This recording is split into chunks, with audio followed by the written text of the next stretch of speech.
missão é dar palpite sobre qual vai ser o tema da redação deste ano. Antes dos palpites, vamos às dicas. Começando por alguém que já corrigiu muitas redações do Enem. Professor Rafael, é com você. Uma boa dica aí nesses dias que faltam para o Enem é você se preocupar menos em produzir novos textos e muito mais em identificar os erros que já cometeu em textos anteriores. Ou seja, se você, lendo textos que já escreveu, identificar que tem uma dificuldade ali, por exemplo, no emprego da crase, esse tem que ser um elemento de atenção especial para você no dia. Inclusive na hora de fazer a revisão, né? Na hora de verificar todos os ais que tem ali no seu texto. Será que aqui tem crase? Será que não tem? E tem outra boa dica para a hora em que o estudante estiver revisando a prova. Quem sabe é o professor Rafael Riema.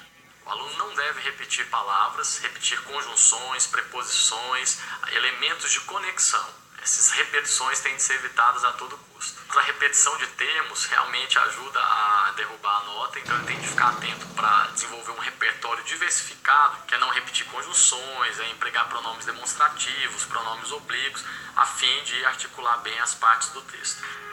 Você estudou isso? Então abra o olho. E para não repetir palavras, é bom também o candidato ter um conhecimento grande dos assuntos. Essa é a dica do professor Sérgio.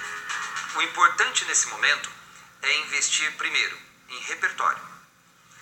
Repertório é aquilo que é fundamental para escrever bem, é o que eu vou dizer no texto. Revisar aqueles assuntos que foram estudados na escola, como biologia, matemática, literatura, dar uma olhadinha em jornais, telejornais e ficar um pouco antenado com atualidades que também podem vir a ser usadas como argumento. A professora Maria Aparecida tem uma dica valiosa para o candidato. O ideal seria que ele procurasse os temas que caíram nos últimos 3 anos no Enem e lesse as redações que obtiveram nota 1000 e associasse as redações com o tema.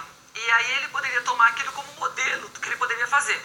E se o assunto agora são os temas que caíram nos outros anos, você deve estar se perguntando, e este ano, qual deve ser o tema da redação do Enem? Os temas do Enem são diretamente ligados à realidade brasileira. E o Enem tem uma preocupação de despertar no candidato a cidadania. Tem muita coisa que o Enem pode converter em tema. Olha, temas que não caem porque já apareceram são recursos hídricos. Pera aí, senhores professores. Afinal, quais são os temas em que vocês apostam para este ano? Um tema bastante relevante que eu apostaria para esse ano é um tema ligado à obesidade. Nos últimos anos têm sido frequentes as notícias sobre o aumento de peso médio do brasileiro. E os temas nos quais nós apostamos esse ano seriam a necessidade de inclusão dos portadores de alguma forma de deficiência e a transição demográfica, que é um desafio para o Brasil, já que estamos envelhecendo. Outro tema possível grande, por exemplo, é a educação, a evasão escolar, a participação da juventude nessas grandes questões de educação. Mobilidade urbana é um outro tema também que chama muito a atenção e envolve o caos, principalmente das grandes cidades, né, o tempo que se perde no trânsito, a qualidade de vida que se perde juntamente com isso. Agora sim, obrigado pela ajuda. Mas vocês apostam em algum outro tema? Mobilidade urbana. Atuais. E para você, hein, qual será